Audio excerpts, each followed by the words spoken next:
The challenge was trending online. Call your husband and ask for money to buy something. The wives at the table were dissolving in laughter. Mrs. Davies asked for a handbag. 50 grand hit her account instantly. Mrs. Rodriguez asked for a necklace. 30 grand cleared. When it was my turn, my palms were sweating.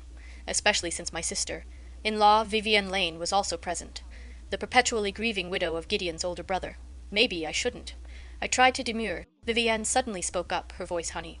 Soft, if Mia feels awkward, I can go first. Before I could react, she had already dialed my husband, Gideon Thorne. The line connected. Onan, Mrs. Thorne. The group had always called me Mrs. Thorne, but somehow I felt like the placeholder. Set her phone down, her eyes sweeping over us.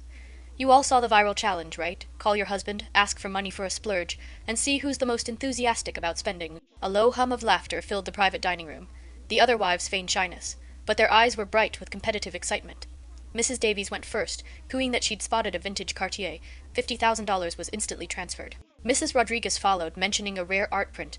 $30,000 landed in her bank app before she hung up. When it came to Mrs. Allen, her husband was in a board meeting. He spoke in a low, muffled voice, promising a transfer later, but still sent $2,000 instantly as a placeholder. Amelia, you're up, Mrs. Thorne said, turning her attention to me. I gripped my phone, my palm already damp.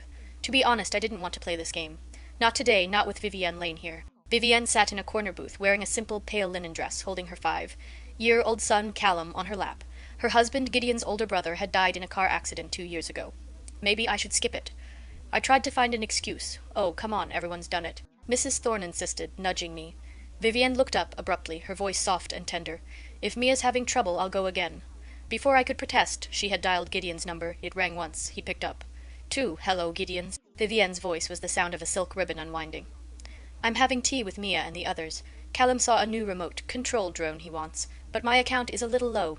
How much? I'll send it now. Gideon's voice, muffled but clearly audible through the speaker, was gentle, alarmingly gentle. 1,200 is plenty, thank you, Gideon. Sent. She hung up and smiled at me. Your turn, Mia. The room went quiet, all eyes were on me. I took a deep breath and pressed Gideon's speed dial. Beep, beep, beep. The waiting felt endless. 1 ring, 2 rings, 3 rings, until it went straight to voicemail. He hadn't answered. Mrs. Thorne tried to smooth things over. He must be busy, Mia. Try again. I dialed a second time. It rang only twice this time before being deliberately hung up. Click. My face burned. The humiliation was a physical thing, spreading from my cheeks to my neck. I set the phone down and managed a brittle smile. He must be in a meeting. If my husband hung up on me, he'd be sleeping on the uncomfortable guest room air mattress for a month, Mrs. Davies joked, trying to lighten the mood.